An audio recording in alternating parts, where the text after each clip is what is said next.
Hey, folks. This is Jeff Hennick. Um, we have a 19-year-old cat, and he's toward the end of his life. Um, really sickly and frail, um, tired, worn out. And most of the day, he's curled up in the corner of my bedroom. Um, Behavior like this, it's called sickness behavior. Um, and it generally comes with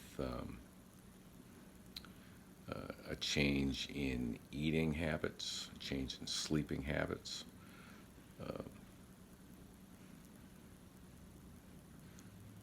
the animals generally want to hide and find a safe place and keep off to themselves.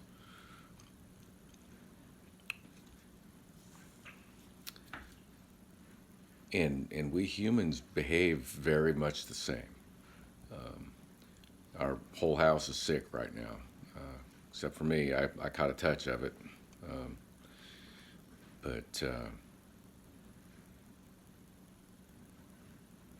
this behavior seems to have served its purpose back in our hunter-gatherer times. Um, it served the purpose of keeping the rest of the tribe from getting sick.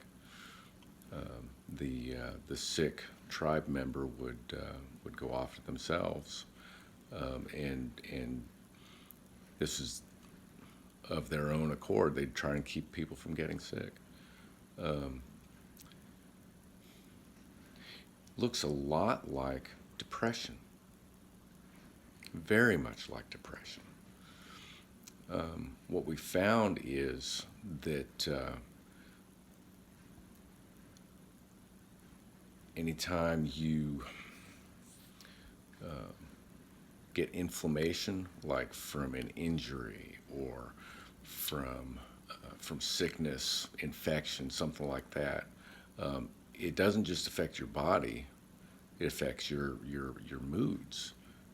It affects your mental well-being, and that's because the mind and the body are connected. Um, it's all one thing.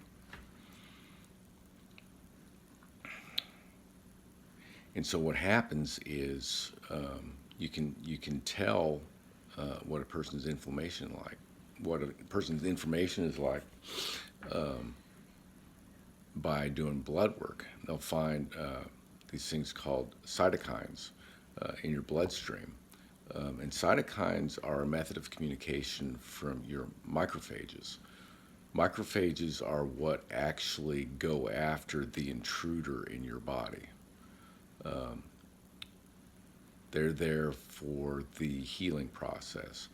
Well, it's only the ones that are local there uh, to the wound or wherever the infection is who can actually attack that intruder at that moment.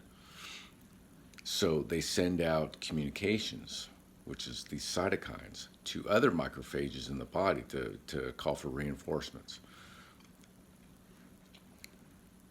So the level of cytokines in your body tells you how bad your inflammation in your body is. Well, when your inflammation gets really high, your body starts wanting to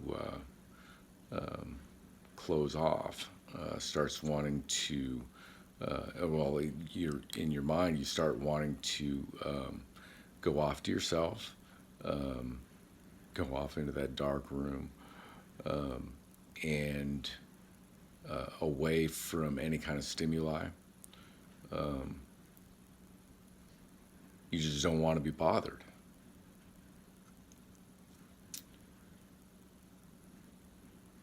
Been reading, been reading a couple of different books, um, and both of them. One's called The Inflamed Mind, um, and that's where I've taken a lot of this information from. it's really, really important to keep in mind that if you're dealing with depression, there's probably a really good chance it's because of inflammation in your body. And there are some ways to get rid of that inflammation. And like I've been harping on for a while, you got to get your health right. And you got to get your health right by sleeping right, by eating right, and by exercising right. Sleep, if you have a lack of sleep, that means that you are going to be less sensitive to insulin. And the more insulin you have in your body, the more inflammation you're going to have in your body. Because remember, if you're less insulin sensitive, your body's going to have to pump out more insulin to do the same job. So you're going to have inflammation. Type 2 diabetics have really high inflammation. That's part of the problem. Along with that, get your diet right. Seed oils, grains, all those sorts of things that we talk about with a low carbohydrate diet. That is also going to contribute to a lower level of inflammation in your body if you do that right.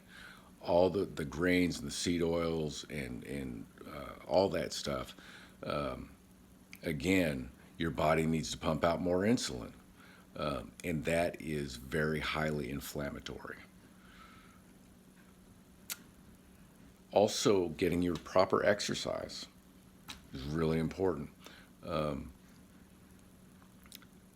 Your exercise is going to bring up muscle mass, especially if you're doing resistance training, lifting something heavy. That's going to help build your muscle mass. And in turn, that's going to also help deal away with adipose tissue, your adipose fat tissue. The adipose fat tissue contributes to inflammation. So all these three things are going to really, really help get rid of inflammation, which in turn is going to help with depression in most cases.